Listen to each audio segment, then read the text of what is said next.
பெரியவா சரணம். பெரியவா வானொலியின் மாலை நிகழ்ச்சிகள் ஆரம்பமாகின்றன. இன்றைய எமது நிகழ்ச்சிகள் நித்திய குரு பாதுகா பூஜா, ஸ்ரீ ரா கணபதி அவர்கள் எழுதிய புத்தகத்தின் ஒளிவடிவம், ஆன்மீக உரை, மகா பெரியவா மகிமை, உபன்யாசம். பெரியவா சரணம். பெரியவா சரணம்.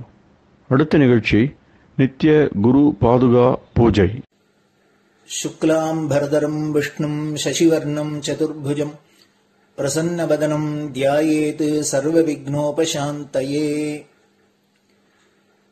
ममोपात्त समस्त दुरितक्षयद्वार श्री परमेश्वर प्रीत्यर्थं गुरुप्रसाद सिद्ध्यर्थं गुरुप्रीत्यर्थं गुरुपादपूजाम् अद्य करिष्ये। गुरुर्ब्रह्मा गुरुर्विष्णुर्गुरुर्देवो महेश्वरः गुरुः साक्षात् परब्रह्म तस्मै श्रीगुरवे नमः। अपारकरुणा सिन्धुं ज्ञानदं शान्तरूपिणं श्रीचन्द्रशेखरगुरुं प्रणमामि मुदान्वहम्। सदाशिवसमारम्भां शङ्कराचार्यमध्यमाम् अस्मदाचार्यपर्यन्तां वन्दे गुरुपरम्पराम्. எல்லோரும் குருவ பெரிவாள தியானம் பண்ணிண்டு அர்ச்சனை பண்ணுவோம். அஷ்டோத்திரம்.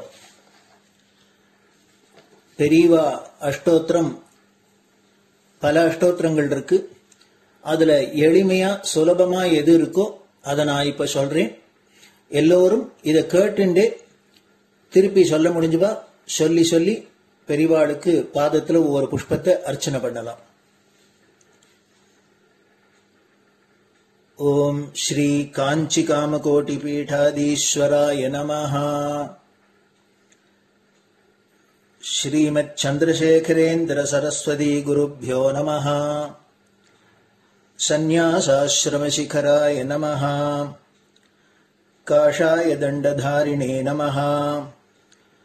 सर्वपीठापहारिणे नमः। स्वामिनाथ गुरवे नमः। करुणासागराय नमः। जगदाकर्षण शक्तिमते नमः। सर्वचराचर हृदयस्थाय नमः। ओम भक्त परिपालक श्रेष्ठाय नमः। धर्म परिपालकाय नमः। श्री जयेन्द्र सरस्वत्याचार्याय नमः। श्री विजयेन्द्र सरस्वती पूजिताय नमः। शिवशक्ति स्वरूपाय नमः। भक्ताभीष्ट प्रदायकाय नमः। ब्रह्मण्य पोषकाय नमः। ब्रह्म विष्णु शिवैक्य स्वरूपाय नमः। कांची क्षेत्रवासाय नमः। कैलाश शिखरवासाय नमः। स्वधर्म परिपोषकाय नमः। चातुर्वर्ण संरक्षकाय नमः। लोकरक्षण संकल्पाय नमः। ओम ब्रह्मनिष्ठापराय नमः। सर्वपापहराय नमः। धर्मरक्षक संतुष्टाय नमः। भक्तार्पितधन स्वीकर्त्रे नमः। सर्वोपनिषत् सारज्ञाय नमः। सर्वशास्त्रगम्याय नमः। सर्वलोक पितामहाय नमः। भक्ताभीष्ट प्रदायकाय नमः। ब्रह्मण्य पोषकाय नमः। नानाविध पुष्पार्चितपदाय नमः। रुद्राक्ष क्रीडधारिणे नमः। भस्मोद्दोलित विग्रहाय नमः। सर्वज्ञाय नमः। सर्वचराचर व्यापकाय नमः। अनेक शिष्य परिपालकाय नमः। मनश्चाञ्चल्य निवर्तकाय नमः। अभयहस्ताय नमः। भयापहाय नमः। यज्ञपुरुषाय नमः। यज्ञानुष्ठान रुचिप्रदाय नमः। यज्ञसम्पन्नाय नमः। यज्ञसहायकाय नमः। यज्ञफलदाय नमः। यज्ञप्रियाय नमः।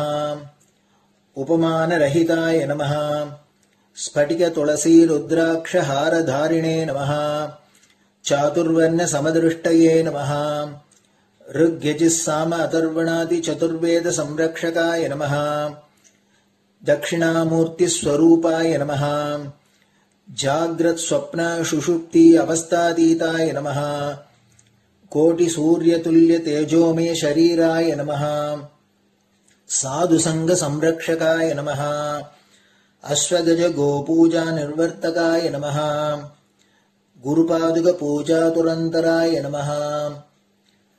கனகாபிஷிக்தாய நமஹ. ஸ்வர்ண பில்வதள பூஜிதாய நமஹ. சர்வஜீவ மோக்ஷதாய நமஹ. மூக வாக்தான நிபுணாய நமஹ. நேத்ர தீக்ஷாதானாய நமஹ. द्वादशलिंग स्थापकाय नमः. गान रसप्रियाय नमः. ब्रह्मज्ञानोपदेशकाय नमः. सकलकलासिद्धिताय नमः. चातुर्वण्यपूजिताय नमः. अनेकभाषा संभाषण कोविताय नमः. अष्टसिद्धिप्रदायकाय नमः. ओम श्री शारदामठ सुस्थिताय नमः. नित्यान्नदान सुप्रीताय नमः. प्रार्थना मात्र सुलभाय नमः. पादयात्रा प्रियाय नमः. नानाविध मतपंडिताय नमः. श्रुति स्मृति पुराणज्ञाय नमः. देव यक्ष किन्नर किंपुरुष पूज्याय नमः. श्रवणानंदकर कीर्तये नमः. दर्शनानंदाय नमः. अद्वैतानंद भरिताय नमः. अव्याच करुणामूर्तये नमः. शैव वैष्णवादि मान्याय नमः. श्री शंकराचार्याय नमः. दंड कमंडलूहस्ताय नमः. वीणा मृदंग सकलवाद्य नाथस्वरूपाय नमः. रामकथा रसिकाय नमः. वेद वेदांग आगमादि सकलकला सतस्प्रवर्तकाय नमः. हृदय गुहाशयाय नमः. शतरुद्रीय वर्णितस्वरूपाय नमः. केदारेश्वरनाथाय नमः. अविद्यानाशकाय नमः. निष्काम कर्मोपदेशकाय नमः. लघुभक्ति मार्गोपदेशकाय नमः. लिंगस्वरूपाय नमः. सालग्राम सूक्ष्मस्वरूपाय नमः. कालड्यां शंकर कीर्तिस्तंभ निर्माणकर्त्रे नमः. जितेन्द्रियाय नमः. शरणागत वत्सलाय नमः. श्रीशैल शिखरवासाय नमः. डमरुकनाद विनोदाय नमः. वृषभारूढ़ाय नमः. दुर्मद नाशकाय नमः. आभिचारिक दोषहर्त्रे नमः. मिताहाराय नमः. मृत्युविमोचक शक्त्याय नमः. श्रीचक्रार्चन तत्पराय नमः. दासानुग्रह कारकाय नमः. अनुराधा नक्षत्र जाताय नमः. सर्वलोकख्यातशीलाय नमः. वेंकटेश्वर चरण पद्म षट्पदाय नमः. श्री महात्रिपुर सुंदरी समेत श्री चंद्रमौलीश्वर पूजा प्रियाय नमः. श्रीमच्चंद्रशेखरेन्द्र सरस्वती सद्गुरु परब्रह्मणे नमः. गुरुभ्यो नमः. परमगुरुभ्यो नमः.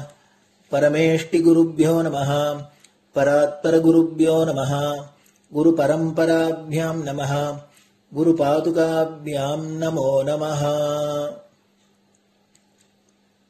அடுத்தது ஊதுபத்தி இருந்தா அதை காமிச்சு தூபம், நெய் தீபம் இருந்தா காமிச்சு அதை நெய் தீபம் தீபம் காமிச்சுட்டு நைவேத்தியம் நைவேத்தியம் வெத்தலைப்பாக்கு பழம் இதுலேருந்து ஆரம்பிச்சு அவளுக்கு எது சௌரியமோ அதுபடி நைவேத்தியம் பண்ணலாம்.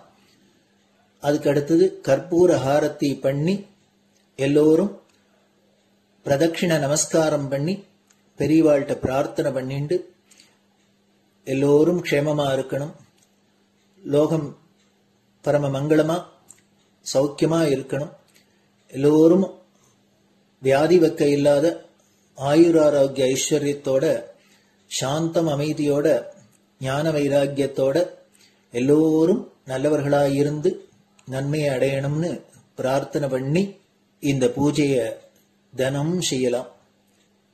குரு பிரம்மா குரு விஷ்ணுர் குரு தேவோ மகேஸ்வரः குருः சாட்சாத் பரபிரம்ம தஸ்மை ஸ்ரீ குரவே நமः. அபார கருணா சிந்தும் ஞானதம் சாந்தரூபிணம் ஸ்ரீசந்திரசேகர குரும் பிரணமாமி முதான்வகம். சதாசிவசமாரம்பாம் சங்கராச்சார்ய மத்யமாம் அஸ்மதாச்சார்ய பர்யந்தாம் வந்தே குரு பரம்பராம். குரு பாத பூஜை நிறைவடைஞ்சது. பெரியவா சரணம். பெரியவா சரணம். பெரியவா வானொலியில் நேயர்கள் அடுத்து கேட்க இருப்பது ஸ்ரீ ரா கணபதி அவர்கள் எழுதிய புத்தகத்தின் ஒளி வடிவம். அளிப்பவர் ஸ்ரீமதி உமா சங்கர் அவர்கள். தேனினும் இனிய சொல்லான் தீச்சுடர் மேனி கொண்டான் ஊனுயிர்க்குயிரதான ஒன்றினைக் கலந்து நின்றான். ஏனினிக் கவலை நெஞ்சே இன்றுனக் அருள் செய்தான். இஞ்ஞானவான் காமகோட்டி நாதனை நம்புவோமே. ஜெய ஜெய சங்கர, ஹர ஹர சங்கர. மகாபிரியவாளின் உபன்யாசங்களை ரா கணபதி அண்ணா தெய்வத்தின் குரல் என்ற பெயரில் 7 பாகங்களாக தொகுத்து அளித்ததின் 6ஆம் பாகத்தின் அடுத்த பகுதி. சௌந்தர்யலகரி. சேஷ சேஷி, உடைமையும் உடைமையாளரும். இதற்கப்புறம் ரொம்பவும் தத்துவங்களாக சொல்லிக் கொண்டு போவதில் அம்பாளையும் ஈஸ்வரனையும் சேஷ சேஷி சம்பந்தமுள்ளவர்களாக சொல்லியிருப்பதை கொஞ்சம் எக்ஸ்பிளைன் செய்கிறேன். சரீரம் என்ற உடலுக்குள் சரீரியான உயிர் இருக்கிறது. சரீரம் துவம் சம்போகோ என்பதால் அம்பாளும் ஈஸ்வரனும் ஷரீரி சம்பந்தமுள்ளவர்கள் என்று ஆகிறது. ஷரீரம் உயிர் என்ற இரண்டில் சரீரத்துக்குள் உயிர் இருப்பதால் உயிர்தான் ஷரீரத்தின் உடைமை என்று நினைத்து கொண்டு விடக்கூடாது. நம் கோட்டு பாக்கெட்டுக்குள் பர்ஸ் இருப்பதால் நாம் உடைமையாளன், அது உடைமை என்று நினைக்கிறது போல இங்கே நினைத்து விடக்கூடாது. அப்படி நினைத்தால் ஆச்சாரியாலே ஷட்பதி ஸ்தோத்திரத்தில் சொல்வது போல அலைகளுக்குத்தான் சமுத்திரம் உடைமை, அலைகள் சமுத்திரத்தின் உடைமை அல்ல என்று நினைக்கிற அசட்டுத்தனம் மாதிரியே ஆகும். வெளியிலே அலையும் உள்ளே சமுத்திரத்தின் அலையில்லாத ஜலபாகமும் இருப்பதால் அப்படி நினைத்து விடலாமா? அப்படித்தான் உடலும் உயிரும். உயிர்தான் உடலை நடத்தி வைக்கிறது. அது வெளியே போனால் உடல் நாற்றம் எடுத்து அழுகி போகிறது. அப்புறம் அந்த உயிர் இன்னொரு உடலை எடுத்துக் கொள்கிறது. அதனால் உயிர்தான் உடைமையாளன், உடல் அதன் உடைமை என்றாகிறது. உடைமை என்பது ஸ்வம் எனப்படும். ஸ்வத்து சொத்து என்று அதிலிருந்துதான் வந்தது. உடைமை ஸ்வம் என்றால் உடைமையாளனே சுவாமி, எல்லாம் உன் உடைமையே என்று தாய்மானவர் சொல்கிறபடி அகிலாண்ட சராச்சரங்களையும் தன் உடைமையாக கொண்டவன் பரமேஸ்வரனே. சேஷிதான் உடைமையாளனான பிரபு. சேஷன் அவனுக்கு உடைமையாக அடிமையாக இருப்பவன். எல்லாம் உன் உடைமையே என்பதற்கு முந்தி தாய்மானவரும் எல்லாம் உன் அடிமையே என்றுதான் ஆரம்பித்திருக்கிறார். உயிர் ஆட்டி வைக்கிறபடி உயிரின் ஏவலை செய்து கொண்டிருக்கும் அடிமைதான் உடம்பு. ஜீவ ஜகத்துக்களையும் சுவாமியையும் ஷரீரிகளாகவும் அதே அடிப்படையில் சேஷ சேஷியாகவும் சொல்வது ராமானுஜாச்சாரியாரின் விசிஷ்டாத்வைத்தத்தில் முக்கியமான டெனட் கொள்கை. அத்வைத்தப்படி நிர்குண பிரம்மமாக பரமேஸ்வரன் இருந்தால் அவனுடைய ஐகான்ஷியஸ்னஸ் என்று சொல்கிறார்களே, அந்த தன்னுணர்வு என்ற தத்துவமாக அம்பாளை ஆச்சாரியாள் முதலில் சொன்னார். ஆரம்ப ஸ்லோகத்தின் முதல் பாதிக்கே அதுதான் உள்ளர்த்தம். அப்புறம் ஒரு இடத்தில் ஸ்லோகம் 7 வியக்தமாகவே அம்பாளை அவனுடைய ஆகோ புருஷிகா என்றார். அந்த நிலையிலே சேஷ சேஷி பாகுபாடே பண்ண முடியாமல் சிவசக்திகள் அபின்னமாக கலந்திருக்கிறார்கள். ஆனால் அப்புறம் விவகார சத்தியமான துவைத்த பிரபஞ்சத்தை ஒப்புக்கொண்டு பார்க்கும்போது திரிமூர்த்திகள், பஞ்சகிருத்திய மூர்த்திகள் ஆகியவர்களை பற்றி சொல்லி இருக்கிறார் அல்லவா. இந்த நிலையில் அவளுடைய சக்தியின் லேசத்தால் தான் இவர்கள் எதுவும் செய்ய முடிகிறது. அவளுடைய பாத ரேணுவை கொண்டே இவர்கள் கிருத்தியம் பண்ணுவது. ஸ்லோகம் 2. அவள் புருவத்தை க்ஷணம் அசைத்தாலே 5 பேரும் அவரவர் கிருத்தியத்தை பண்ணுவது ஸ்லோகம் 24 என்றெல்லாம் சொல்லும்போது அவளே மகா எஜமானியான சேஷி, இவர்கள் அவளுடைய ஏவலை பண்ணும் சேஷர்கள் என்று ஆகிறது. இவர்களில் சிவனின் அபரமூர்த்திகளேயான ருத்ரன், மகேஸ்வரன், சதாசிவன் 3 பேரும் இருக்கிறார்களாதலால் அவர்களுக்கும் இவள் சேஷியாகவும் அவர்கள் இவளுக்கு சேஷர்களாகவும் இருக்கிறார்கள் என்பதுதான் குறிப்பாக நம்முடைய ஸ்லோகத்திற்கு விஷயம். இதற்கெல்லாம் மேலாக ஒரு புழு பூச்சியிலிருந்து ஆரம்பித்து பஞ்சகிருத்திய மூர்த்திகள் உட்பட அத்தனை உடம்புகளையும் படைத்து அவற்றுக்குள்ளே உயிராக இருக்கிறவளே அந்த ஏக சக்திதானே. அதனால் நாம் எல்லாரும் அந்த சேஷிக்கு சேஷர்களாக இருக்கிற மாதிரியே தான் ஈஸ்வரனும். இவற்றோடு சாக்த தத்துவங்களை கொண்டும் அவள் சேஷி, அவர் சேஷன் என்பதை தவாத்மானம் மன்யே பகவதி நவாத்மானம் அனகம் என்பதால் தெரிவிக்கிறார். காலம் என்ற தத்துவத்தில் ஆரம்பித்து ஜீவாத்மாவில் முடிவதாக ஈஸ்வரனை 9 அங்கம் கொண்டவனாக சொல்லி இருக்கிறது. அதுதான் நவாத்மா.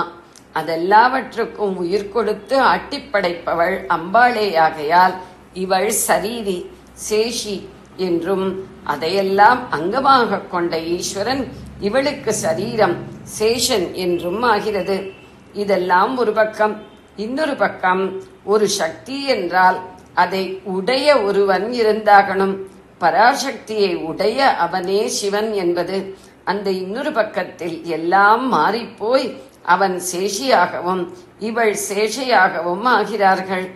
ஈஸ்வரன் என்றே சொல்லப்படும் அவனை காரிய பிரம்மம், சகுண பிரம்மம் என்று வைத்துக் கொள்ளும் போதும் அவனையே உயிராகவும் அவனது காரியமான சராச்சரங்களை அம்பாள் என்ற அவனுடைய உடலாகவும் ஒப்புக்கொள்ள வேண்டியதாகிறது. அதாவது அவன்தான் சேஷி, அவள் சேஷை என்று ஆகிறது. சேஷம் என்பது பாக்கி, ரிமைண்டர் என்ற அர்த்தத்தையே பொதுவில் தருவது. மீந்து போனதை சேஷம் என்கிறோம். அப்போது அதற்கு மூலமாக நிறைய ஒன்று இருக்க வேண்டும் அல்லவா? எதனுடைய மிகுதி இதுவோ அந்த மூலவஸ்து இருக்க வேண்டும் அல்லவா? அதுதான் சேஷி. பரமாத்மாவை மூலச்சரக்கு என்று சொன்னால் அதிலிருந்து துளி துளி வெளிவந்திருப்பதுதான் அத்தனை லோகமும். இதனால் லோகத்தையும் ஈஸ்வரனையும் சேஷ சேஷி என்று சொல்லலாம். நிஜமாகவே பூர்ணமாயுள்ள பிரம்மத்திலிருந்து பார்வைக்கு பூரணமாக தோன்றுகிற பிரபஞ்சம் வந்திருக்கிறது. இது வெளியிலே வந்துவிட்டும் அது பூர்ணமாகவே இருக்கிறது என்கிற போது உபனிஷத்தே, சுக்ல யஜுர்வேதத்தை சேர்ந்த உபனிஷத்துக்களின் சாந்தி மந்திரம் இந்த சேஷசேஷியைத்தான் சொல்லி இருக்கிறது. பிரபஞ்ச ரூபமான வெளி சரீரமாக சக்தியை காட்டிக்கொண்டு சாந்த சிவமாக உள்ளே பிரம்மமான உயிர் இருக்கிறது என்கிற வியூவில் ஷரீரம் துவம் சம்போகோ என்றபடி அம்பாள் சேஷம், சுவாமி சேஷி. தீவிர சைவமாக இருப்பவர்கள் சுவாமிதான் உயிர், அம்பாள் உடல் என்கிறது போலவும், தீவிர சாக்தர்கள் இதையே மாற்றி அவள்தான் உயிர், அவர் உடல் என்கிறது போலவும் சொல்வார்கள். நல்ல அனுபவிகளான சைவர்களும் சாக்தர்களும் செய்த சாஸ்திரங்களிலோ 2 பேருக்கும் சம பிராதான்யம் கொடுக்க சொல்லி இருக்கிறது. அந்த சமத்துவத்தில் ஒரு அம்சமாகத்தான் அவர்கள் பரஸ்பரம் ஒருத்தருக்கொருத்தர் ஷரீர ஷரீரிகளாக சேஷ சேஷிகளாக இருப்பது. சைவம், சாக்தம், விசிஷ்டாத்வைத்தம், சாங்கியம், அத்வைத்தம் என்று பேதம் பாராட்டாமல் அத்வைத்தத்தில் மாயை என்று தள்ளுகிற ஜகத்தை பரமாத்மாவின் ஷரீரம் என்றும் உடைமை என்றும் இங்கே சொல்கிறார். நிர்குண பிரம்மம் எதிலும் சம்பந்தப்படாதாகையால் அத்வைத்தத்தில் ஷரீர ஷரீரி, சேஷ சேஷி என்று 2 சம்பந்தப்படுத்தி சொல்கிற பாவங்களுக்கு இடமில்லை. ஆனால் விவகார தசையில் ஜனங்கள் இருக்கிற நிலையிலிருந்து ஜகத்தை பார்த்து இங்கே ஜகத் என்பது ஷரீரமாகவும் அதற்கு அந்தர்யாமியான பரமாத்மா ஷரீரியாகவும் இருப்பதாக விசிஷ்டாத்வைத்தம் மாதிரி சொல்லி இருக்கிறார். இந்த சேஷி பாவம் உபய சாதாரணமானது என்கிறார். உபய சாதாரணத்துவம் என்றால் இரண்டு பேருக்கும் சமமானது என்று அர்த்தம். இருவரும் சமம் என்பதை 5 விதத்தில் காட்டுவதால் தான் சாக்தத்தில் சமயம் என்றே சித்தாந்தம் இருக்கிறது. 2 பேருக்கும் ஒரே வாசஸ்தானம், ஒரே மாதிரி ரூபம், ஒரே தொழில், ஒரே மாதிரி நிலை, பேர் கூட ஒரே மாதிரி, சிவன் சிவா, பைரவர் பைரவி என்று இப்படி 5 வித சமத்துவம். அவற்றோடு கூட பரஸ்பர சேஷி பாவத்தாலும் ஆச்சாரியாள் சமத்துவம் காட்டியிருக்கிறார். நிர்குண பிரம்மமாக சிவனை வைத்து உயிராக சொல்லும் போது சகுண பிரம்மமான அம்பாளையே தன் சர்வாங்கங்களிலும் சகல நாடி நரம்புகளிலும் நஷு ஷிகா பர்யந்தம் அந்த உயிர் நக ஷிகா பர்யந்தம் அந்த உயிர் ஓடுகிற உடம்பு நம் எல்லா விஷயத்திலும் உடம்பை உயிர் விட்டு விட்டு ஒரு நாள் போய்விடுகிற மாதிரி இங்கே கிடையாது. சைத்தன்ய ரசமே பூரா பரவி இருக்கிற அந்த அம்பாள் என்ற சரீரத்திற்கு அழிவே இல்லாததால் அதை விட்டு உயிராக உள்ள சிவம் பிரிந்து போவதே இல்லை. பரமேஸ்வரனுக்கு அம்பாள் உடம்பாக மாத்திரமில்லாமல் உடம்பின் மேலே பிரிக்க முடியாமல் சார்த்தியுள்ள கர்ண கவசம் மாதிரியும் இருக்கிறாள். ஜெய ஜெய சங்கர, ஹர ஹர சங்கர. பெரியவா சரணம். இந்நிகழ்ச்சியின் அடுத்த பகுதி நாளை மாலை இதே நேரத்தில் ஒளிபரப்பாகும். பெரியவா சரணம். பெரியவா சரணம். பெரியவா வானொலியில் நேயர்கள் அடுத்து கேட்க இருப்பது திரு கவிக்கண்ணன் அவர்களின் ஆன்மீக உரை. பெரியவா சரணம். ராம் ராம். ஸ்ரீ குருப்யோ நம. ஜெய ஜெய சங்கர, ஹர ஹர சங்கர. பெரியவா வானொலி நேயர்கள் அனைவருக்கும், மகா பெரியவாவுடைய பக்தர்கள் அனைவருக்கும் அடியேன் கவிக்கண்ணனின் அன்பு கலந்த நல்வாழ்த்துக்கள். ராம் ராம். ஜெய ஜெய சங்கர, ஹர ஹர சங்கர. ஸ்ரீ குருப்யோ நம. இன்றைய 47வது பகுதியான குருவருளும் திருவருளும் தொடரில் நாம் மற்றும் சில மகான்களை பற்றி பார்க்க போகிறோம். மகாராஷ்டிராவில் நம்மளாம் கேள்விப்பட்டிருக்கோம் ஞானேஸ்வரன் இருந்தார். ஞானேஸ்வருடைய சரித்திரம் ரொம்ப ரொம்ப பெருசு. ஞானேஸ்வருடைய அப்பா குடும்பத்தெல்லாம் விட்டுட்டு போய் சன்னியாசம் வாங்கிட்டார்னு சொல்லுவாள். அதுக்கப்புறம் அவருடைய மனைவி போய் யார்கிட்ட சன்னியாசம் வாங்கிட்டாரோ அந்த குருவை போய் பார்த்த உடனே அவர் விஷயம் தெரிஞ்ச உடனே, நீ தப்புப்பா, குடும்பத்தை விட்டுட்டு அவள் பர்மிஷன் இல்லாத சன்னியாசம் வாங்கிக்கிறதெல்லாம் தப்பு, நீ மறுபடியும் போய் குர்த்தனம் பண்ணுன்னு சொல்லி அனுப்பிச்சு, அதுக்கப்புறம் அவருக்கு 4 குழந்தைகள் பிறந்து அவரால் குடும்பத்தை சமாளிக்க முடியாத மனைவியும் அழைச்சிட்டு தானுமா எங்கேயோ போயிட்டாருன்னு சொல்லுவா. இல்லை அவர் இந்த உலகத்தையே விட்டுவிட்டார் அப்படின்னு தான் சொல்லுவாள். குழந்தைகள் 4 குழந்தைகள், ஞானேஸ்வரர், நிவர்த்தி தேவர், இன்னொருத்தர், அப்புறம் முக்தாபாயின்னு சொல்லிட்டு. இவ யாருன்னாக்க 4 பேரும் ஹரி, ஹரன், பிரம்மா, அம்பாள், சக்தி, இந்த 4 பேரும் தான் அப்படின்னு சொல்லுவாள். இதை நம்ம மற்றவாளை பற்றி இன்றைக்கி எடுத்துக்கலாம். நம்ம முக்தாபாய் மாத்திரம் பார்க்கலாம். முக்தாபாய் சின்ன குழந்தை பொண்ணு, ரொம்ப ஞானம் அவளுக்கு. சின்ன வயசுலேயே அப்படி ஒரு அபார பக்தி, அபார ஞானம். இந்த 4 பேர் அப்படியே சேத்ராடனும் அப்படி மகாராஷ்டிராவில் பல இடங்களுக்கெல்லாம் போயிட்டு வரா. ஒரு சமயத்தில் கோரா கும்பர் அப்படிங்கிறவருடைய ஆசிரமத்துக்கு போகிறா. அந்த கோரா கும்பர் யார் அப்படின்னு சொன்னாக்கா அவர் பானை எல்லாம் பண்ணியிருக்கிறவர். அவருக்கு அது கூட நமக்கு தெரியும். ஒரு சமயம் அவர் பாண்டவரங்களுடைய பக்தியில் டான்ஸ் ஆடின்னு இருக்கும்போது ஒரு சின்ன குழந்தை அப்படியே ஊர்ந்து தவழ்ந்து அந்த மண்ணில் வந்தது. அதையும் சேர்த்து மிதிச்சு அவர் நசுக்கி சாகடிச்சு விடுறார். அதை தெரிஞ்சு அவருடைய சம்சாரம் ரொம்ப வருத்தப்பட்டு அவரை என்னையுமே தொடாதேன்னு சொல்லிடுறார். அந்த கதையெல்லாம் நமக்கு தெரியும். அதுக்கப்புறம் பாண்டவர்களுடைய மகிமையினால் ஒரு முதல்ல 2 கையை இழந்து விடுறார் அவர். அப்புறம் அந்த 2 கையும் திருப்பி வளர்ந்ததுன்ற கதையெல்லாம் சொல்லுவாள். அது பக்த விஜயத்தில் இருக்க எல்லாருக்கும் தெரியும். நான் அதை பற்றி நிறைய சொல்கிறவாள்லாம் இருக்கா. அவர் பிற்காலத்தில் பெரிய கோரா கும்பர் பெரிய பஜனை டான்ஸ் எல்லாம் பண்ணிட்டு பாண்டவரங்கனுக்காக டிவோட் பண்ணியிருந்த போது இவாள்லாம் அங்கே போகிறா. இந்த கோரா கும்பருடைய இதில் இந்த பக்தர்கள் எல்லாரும் அங்கே அப்போ சேர்ந்து நாமதேவர், கபீர்தாசர், இந்த மாதிரி பல கூர்மதாசர், அப்படி இப்படி நிறைய பேர், எத்தனையோ பக்தர்கள்லாம் வந்து போவா. அதில் ஞானேஸ்வரரும் அவள் எல்லாருமே போயிருக்கா ஒரு சமயத்தில். அப்போது நான் நாமதேவர் கதையில் கூட சொல்லியிருக்கேன் அதை பற்றி. இங்கே வெறுமை டச் பண்ணுறேன். முக்தாபாய் வந்து இந்த பானைகளெல்லாம் பற்றி விசாரிக்கும் போது மனுஷாலேயே வெந்த பானை வேகாத பானை உண்டா அப்படின்னு கேட்டான்னு நம்ம பார்த்தோம். அப்போ வந்து வெந்த பானைன்னு என்ன, வேகாத பானைன்னு கோராக்கும் போற சொல்கிறார். அதில் நாமதேவருக்கு அதில் கொஞ்சம் வருத்தம் வந்துவிடுது அப்படின்றதுலாம் நம்ம பார்த்தோம்.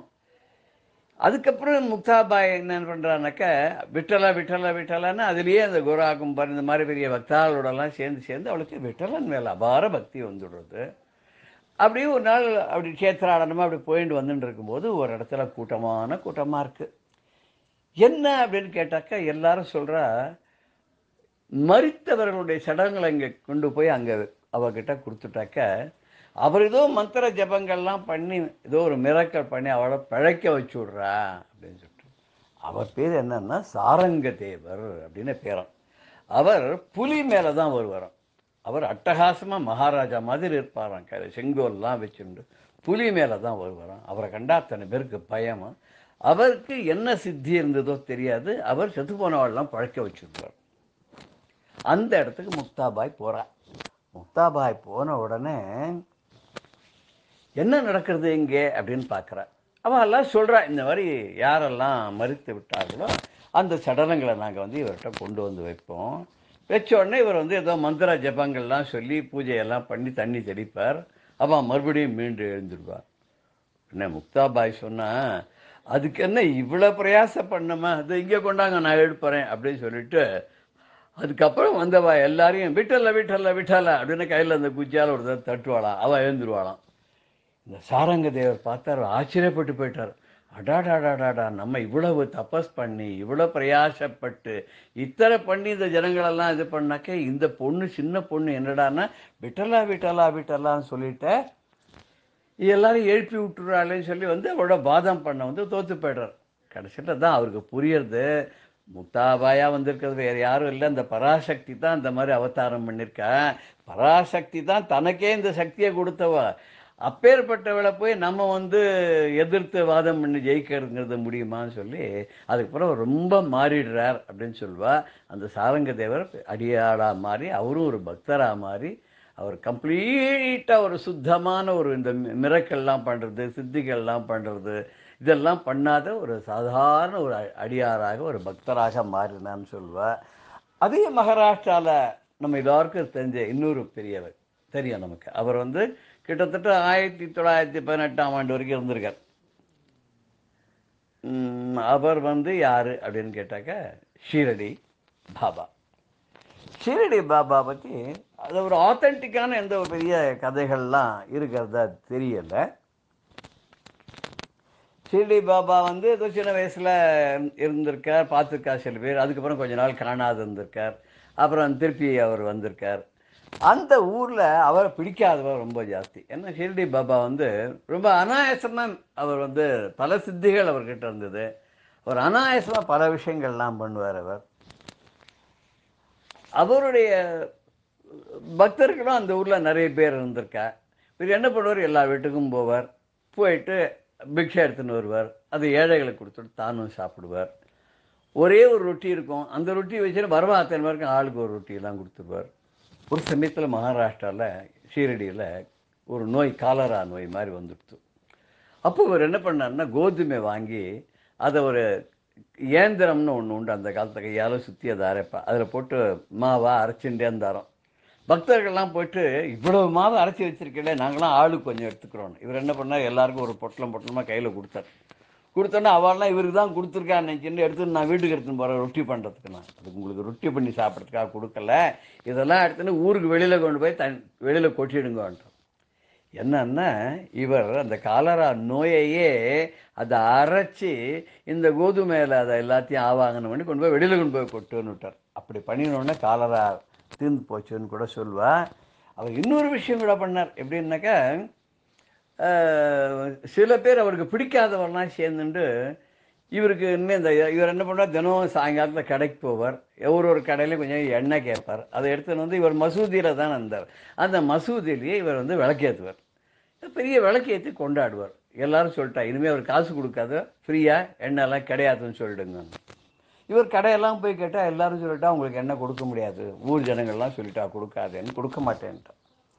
அப்போ அவர் என்ன பண்ணார், சரி வேண்டாம் விடு அப்படின்னு சொல்லிட்டு வந்துட்டார். ஏற்கனவே அந்த எண்ணெய் பாத்திரத்தில் ஒரு சிஷியனை கூப்பிட்டு இது நிறைய தண்ணி பிடிச்சிட்டு வான்னார். அவன் கிணத்துலேருந்து தண்ணி பிடிச்சின்னு வந்தான். அந்த தண்ணியை எல்லா விளக்குலையும் விட்டு இப்போ ஏற்றுறான்னார். ஏற்றுனா எல்லா விளக்கு எரிய ஆரம்பிச்சுடுத்து. உடனே அந்த ஊரில் இருக்க அத்தனை பேரும் அப்படியே, ஆஹா இது என்ன மகிமை, என்ன பெருமை, இது எப்படி இவரால் இந்த மாதிரி பண்ண முடியாது, ஒரு பெரிய மகான் தான். அப்போ தான் அவளுக்கெல்லாம் புரிஞ்சுதான். அது மாத்திரம் இல்லை, ஒரு சமயம் என்னாச்சுன்னா இவருடைய பக்தர் ஒருத்தர் வந்து ரொம்ப அந்த கருமான்னு சொல்லுவா இல்லையா, அந்த இரும்பெல்லாம் அடித்து உருக்கி எல்லாம் பண்ணுறவர் இல்லையா, அங்கே அவர் வந்து ரொம்ப ஆழ்ந்து தன்னோட வேலையில் இருக்கும்போது அவருடைய குழந்தை தவிழ்ந்து வந்து அந்த இதுக்குள்ளே உழுந்துடுது. இது அந்த அடுப்பு மாதிரி இருக்குமே, அந்த தணலுக்குள்ளே ஊந்து விடுது. அதை தெரிஞ்சுட்ட பாபா எங்கேயோ இருக்கார் அவர் ஷீரடியில். அங்கே உடனே என்ன பண்ணான்னா, அந்த துணின்னு ஒன்று அங்கே எரிஞ்சுட்டே இருக்கும் எப்பவுமே. அந்த எரிஞ்சுட்டு இருக்கிற துணியில் டக்குன்னு கையை விட்டு என்ன பண்ணார், உடனே எடுத்துட்டார். கையெல்லாம் வெந்து படுத்து. எல்லாரும் கேட்டா, என்ன பாபா பண்ணல், எதுக்காக இந்த அக்னிக்குள்ளே கையை விட்டேன்னு. அப்போ தான் சொன்னார், என்னுடைய பக்தன் ஒருத்தன் இந்த ஊரில் இருக்கான், அவன் குழந்தை அக்னிக்குள்ளே விழுந்துடுத்து, நான் இங்கேருந்தே கையை இதுக்குள்ளே விட்டு அங்கே இருக்கிற குழந்தைய நான் காப்பாற்றி கொடுத்தேன் அப்படின்னு சொன்னாராம். இது வந்து எவ்வளோ ஒரு பெரிய ஒரு ஆச்சரியமான விஷயம் அப்படின்னு சொன்னாக்க, இது வந்து ஷிரடி பாபா மாதிரி இருக்கிறவாள் தான் பண்ண முடியும். ஆனால் அது நமக்கு புரியாது, எப்படி அவள் பண்ணுறா அப்படிங்கிறது தெரியாது. ஆனால் இத்தனை மிரக்கல்லாம் அவள் பண்ணுறான்னா இதுக்கு பின்னாடி ஒரு சின்ன விஷயம் நம்ம பார்க்கணும். என்ன அந்த சின்ன விஷயம் அப்படின்னு சொன்னாக்க, நம்மளை வந்து தரிகட்டு போகாமல் நம்மளை இழுத்து, எப்படி குதிரைக்கு கழிவாளம் போட்டு கண்ணாபனான்னு போகாத இருக்கிறதுக்காக அதை பிடிச்சி இழுத்து ஒரே நேர் பாதையில் நல்ல முறையில் போகிறதுக்காக பண்ணுறாலோ, அதே மாதிரிக்கு நம்முடைய மனசும் கண்ட வழியில் போகாத இருக்கிறதுக்காக நம்மளை இழுத்து ஒருநிலைப்படுத்தி தன்கிட்ட வச்சுன்னு நம்மளை சரிப்படுத்துறதுக்காக தான் இந்த மிரக்கல்லாம் அவெல்லாம் பண்ணுறாளே தவிர, இந்த மாதிரி மிரக்கடங்கள், அற்புதங்கள், அந்த அதிசயங்கள்லாம் பண்ணுறதுனால அவளுக்கு எந்த விதமான லாபமோ அவளுக்கு எந்த விதமான பெருமையோ அதெல்லாம் ஒன்றுமே கிடையாது. ஒரு நம்பிக்கை ஒன்று இருக்குது. இது ஷிரடி சாய்பாபா தான் மீண்டும் மறுபடியும் புட்டபர்த்தியில் சத்ய சாய்பாபாவாக அவதாரம் பண்ணார் அப்படின்ற ஒரு நம்பிக்கையும் இருக்குது. சத்ய சாய்பாபாவை எடுத்துட்டு நம்ம அவருடைய அவதாரமாக எடுத்துட்டாலும் சரி, இல்லை அவரும் ஒரு மகான், ஒரு சித்த புருஷன் எடுத்துட்டாலும் சரி, அவர் மக்களுக்கு பண்ணிருக்கிற தொண்டு, அவர் எந்த மதத்தையும் வந்து அவர் சார்ந்தவராக இல்லாமல் எல்லா மதக்காராலும் அவருக்கு பக்தாளாக இருந்து, வரவா எல்லாருக்கும் அவர் அன்னதானம் பண்ணிட்டு, வரவா எல்லாருக்கும் நல்ல புத்தியை புகட்டுண்டு, அப்படி அவரும் கிட்டத்தட்ட 80 வருஷத்துக்கு மேலே அவர் வந்து இந்த பூத உடலோடு இருந்தார். இப்போ சமீபத்தில் ஒரு 10 வருஷத்துக்குள்ளே தான் அவரும் வந்து சித்தி ஆகிட்டார்னு சொல்லுவாள். இன்றைக்கி நம்ம இந்த புட்டபர்த்தியில் போனால் நம்ம கற்றுக்கிறதுக்கு ஒரு முக்கியமான விஷயம் என்னென்னா, அங்கே இருக்கிற கிளென்லினஸ், அங்கே இருக்கிற சுத்தம், அங்கே இருக்கிற ஆரோக்கியமான சூழ்நிலை, அங்கே இருக்கிற மரங்கள்லாம் நிறைந்த ஒரு அழகான ஒரு பகுதி, எல்லாத்த விட டிசிப்ளின், அங்கே இருக்கக்கூடிய டிசிப்ளின் மாதிரி எதுவுமே பார்க்க முடியாது. அவள் மனுஷா வாயில் வந்து எந்த வேறு எதுவுமே வராது. சாய்ராம் சாய்ராம் சாய்ராம் தான் சொல்கிறா தவிர வேறு எதுவுமே அவள் சொல்ல மாட்டாள். அங்கே சாப்பாடு கிடைக்கும், காஃபி கிடைக்கும், டீ கிடைக்கும், எல்லாம் கிடைக்கும். ஆனால் எதுவாக இருந்தாலும் பாபா என்ன சொல்லிட்டாருன்னா, நத்திங் ஷுட் கம் ஃப்ரீ. ஒரு 2 ரூபாயாக கொடுத்து டீ வாங்கணும், 2 ரூபாயாக கொடுத்து காஃபி வாங்கி சாப்பிடணும், ஒரு 5 ரூபாயாக கொடுத்துட்டு சாப்பிடணும் அப்படின்னு அங்கே அந்த கேன்டீன்லாம் வச்சுருக்கா. எல்லா புஸ்தகங்களும் கிடைக்கும், எல்லா ரிலிஜன் சம்பந்தமானதும் கிடைக்கும், எல்லாம் குறைச்ச விலையில் கிடைக்கும். அது உள்ளே ஒரு சூப்பர் மார்க்கெட் வச்சு எல்லாத்தையும் பாதி விலை, வெளியில் விற்கிற விலையில் பாதி விலையில் கிடைக்கும். அதுவும் வந்து காத்தால லேடிஸ்னு மத்தியானம் ஜென்ட்ஸ், அந்த மாதிரி மாற்றி மாற்றி வச்சு எல்லாம் பண்ணுவாள். அப்படி ஒரு அருமையான ஒரு சூழ்நிலை. இன்றைக்கி அவர் இல்லாத போது கூட அவருடைய சமாதிக்கு கூட அதே ஜனங்கள் லட்சக்கணக்கில் வந்து தரிசனம் பண்ணி அவருடைய ஆசியை பெற்று, அங்கே அவள் கொடுக்கறது பிரசாதமே விபூதி தான். அந்த விபூதியை இன்றைக்கும் இட்டுண்டாலும் சரி, அதை தண்ணியில் கரைச்சி சாப்பிட்டாலும் சரி, கையில் பாக்கெட்டில் வச்சுட்டாலும் சரி, பூஜையில் வச்சாலும் சரி, பலவிதமான க்ஷேமங்களும் மங்களங்களும் உண்டாகிறதுங்கிறது பக்தர்களுடைய, அன்பர்களுடைய நம்பிக்கை. இப்படி நம்முடைய நம்பிக்கையை வளர்த்து நமக்கு நலன்களை பொழிந்து வளங்களை தருகின்ற மகான்கள் எத்தனையோ எத்தனையோ இந்த பாரத பூமியில் அவதாரம் பண்ணியிருக்கா. இன்னும் பல மகான்களை பற்றி நம்ம வருகிற வாரங்களில் பார்க்க இருக்கிறோம். ஜெய ஜெயசங்கர, ஹரஹர சங்கர. ஸ்ரீ குருப்பியோ நம. வாழ்க வளமுடன், வாழ்க நலமுடன், வாழ்க இவ்வையகம். ராம் ராம். பெரியவா சரணம். இந்நிகழ்ச்சியின் அடுத்த பகுதி நாளை மாலை இதே நேரத்தில் ஒளிபரப்பாகும். பெரியவா சரணம். பெரியவா சரணம். அடுத்த நிகழ்ச்சி மகா பெரியவா மகிமை உபன்யாசம். வழங்குபவர் பிரம்மஸ்ரீ கணேச சர்மா அவர்கள். சாஸ்திரம் ஷாரீரமீமாம்சா தேவஸ்து பரமேஸ்வரः ஆச்சார்ய சங்கராச்சார்ய சந்துமே ஜன்ம ஜன்மனி. ரொம்ப அழகான பிரார்த்தனை. எத்தனை ஜென்மா எடுத்தாலும் இந்த வைதீக மதத்தில் இருக்கிற இந்த சாரீர மீமாம்சை அப்படிங்கிற அத்வைதமே எனக்கு சாஸ்திரமாக இருக்கட்டும், பரமேஸ்வரனே எனக்கு ஈஸ்வரனா தெய்வமாக இருக்கட்டும், சங்கராச்சாரியரே எனக்கு குருவாக இருக்கட்டும் அப்படின்லாம் பிரார்த்தனை பண்ணுறது. அதே பிரார்த்தனையை தான் நாமும் எத்தனை ஜென்மா எடுத்தாலும் பெரியவாளுக்கு சிஷ்யாளாகவே இருப்போம். மகாபெரிவாளே நமக்கு மாதா பிதா குரு தெய்வம்னு சர்வமாக இருக்கட்டும் அப்படிங்கிற அந்த பிரார்த்தனையோட பெரியவா சரித்திரத்தை நாம் பார்த்துட்டு வரோம். அதில் 1962 வருஷம் சீன யுத்தத்துக்காக பெரியவா பிரார்த்தனை பண்ண சொன்னால் அந்த பிரார்த்தனையெல்லாம் பலித்து நாம் வெற்றி வாகை சூடினோம். அந்த வருஷ சாதுர்மாசியம் எல்லாம் முடிஞ்சு பெரியவா தன்னோட யாத்திரையை தொடர்ந்து வரத்தே 1963 வருஷம் தஞ்சாவூர்லேருந்து வசந்த நவராத்திரியை கொண்டாடினான். தஞ்சாவூரில் பங்காரு காமாட்சி சந்நிதி இருக்குது அப்படின்னு சொன்னோம். காஞ்சிபுரத்துலேருந்து அம்பாள் பங்காரு காமாட்சி 200 வருஷத்துக்கு முன்னால் தஞ்சாவூரில் வந்து பிரதிஷ்டா ஆனா. அங்கே வசந்த நவராத்திரியை கொண்டாடினா. அதுக்கப்புறம் அந்த பங்காரு காமாட்சிக்கு கும்பாபிஷேகம் நடந்தது. 1963 வருஷத்தில் ஏப்ரல் மாதம் கும்பாபிஷேகம். இந்த பங்காரு காமாட்சிக்கு கும்பாபிஷேகத்தையும் நடத்திவிட்டு பெரியவா என்ன பண்ணினா நேராக ராமேஸ்வரம் போனா. எதுக்கு ராமேஸ்வரம் போனா அப்படின்னா, ராமேஸ்வரத்தில் அக்னி தீர்த்த கரையில் ஆதிசங்கர பகவத்பாதாளுக்கு 4 சிஷ்யாளோட ஒரு பெரிய மண்டபம் கட்டி அதில் ஆச்சாரியால 4 சிஷ்யாளோட பிரதிஷ்டை பண்ணியிருக்கா. இன்றைக்கி ராமேஸ்வரம் போனாக்க அக்னி தீர்த்த கரையில் காஞ்சி காமகோடி சங்கர மட்டம் இருக்குது. அதில் விண்ணுயர மண்டபத்தோட ஆதிசங்கர பகவத்பாதால் எல்லாருக்கும் தரிசனம் கொடுத்து அனுகிரகம் பண்ணின்னு இருக்கார். இது பெரியவா 1963 வருஷம் ஏப்ரல் மாதம் ஸ்தாபிதம் பண்ணினது. ஆச்சாரியல் பக்தி குரு பக்தி பெரியவாளுக்கு இருந்தாப்புல உலகத்தில் யாருக்குமே இருக்க முடியாது. சங்கரர் அப்படின்னாலே என்ன ஒரு பக்தி, என்ன ஒரு நன்றி பெருக்கோட பெரியவா இருந்திருக்கா அப்படின்னு ஆச்சரியமாக இருக்கும். அப்படி குரு பக்திக்கு பேர் போன பெரியவா தன்னோட குருவான ஆதி ஆச்சாரியாளுக்கு ஆசேது ஹிமாச்சலத்தில் பல இடங்களில் பல முக்கியமான நகரங்களில் க்ஷேத்திரங்கள்லாம் ஆச்சாரியாளுக்கு கோவில் கட்டி ஸ்தாபிதம் பண்ணியிருக்கா. அதில் ராமேஸ்வரம் ஒன்று, அதே மாதிரி கன்னியாகுமரியில், ஸ்ரீசைலத்தில், அலகாபாத்தில், குருக்ஷேத்திரத்தில், ஹரித்வாரில், ரிஷிகேஷில், இன்னும் பல இடங்களில் ஆச்சாரியாளுக்கு 4 சிஷ்யாளோட ஆலயம் கட்டி அதில் ஆச்சாரியாலை பிரதிஷ்டை பண்ணி பகவத்பாதால உலகம் எப்போதும் ஸ்மரிக்க முடியுமா, தரிசனம் பண்ண முடியுமா, அனுகிரகத்தை அடைய முடியுமா பண்ணியிருக்கா. அப்படி தான் 1963 வருஷம் ஏப்ரல் மாதம் ராமேஸ்வரத்தில் அக்னி தீர்த்தத்தில் கரையில் இந்த ஆச்சாரியால் மண்டப கும்பாபிஷேகம் பிரதிஷ்ட வைபவம் நடந்தது. ரொம்ப அபூர்வமான இடம். அங்கே பார்த்தேன்னா அந்த மண்டபத்துக்குள்ளேயே பகவத்பாதாளுக்கு மண்டபம்னா கூட ரொம்ப அபூர்வமான விஷயங்கள்லாம் சேர்ந்துருக்கும். முதல்ல முன்னால் சமுத்திரக்கரையில் பார்த்தா ஆஞ்சநேயர் இப்படி கையை தூக்கின்னு ஆஞ்சநேயர் இருக்கிறாப்பில் இருக்கும். அது எப்படி இருக்கும் அப்படின்னா, பார்த்தாக்க பாவத்தை பார்த்தா என்னமோ சமுத்திரராஜனை அப்படி தடுத்து நிறுத்தின்னு இருக்கிறாப்பில் இருக்கும். இப்போவும் பார்க்குறோம், எங்கெங்கெல்லாமோ சுனாமியெல்லாம் இருந்து எவ்வளோ உட்பாதங்கள்லாம் ஏற்பட்டுது. அவ்வளவு கிட்டக்க இருக்குது. ராமேஸ்வரத்தில் எதானே ஏற்பட்டதோ தெரியல நமக்கு. அதுவும் இந்த அக்னி தீர்த்தக்கரையெல்லாம் ஒன்றும் கடல் நினச்சிருந்துனாக்க என்ன வேணால் சுவாகா பண்ணியிருக்கலாம்.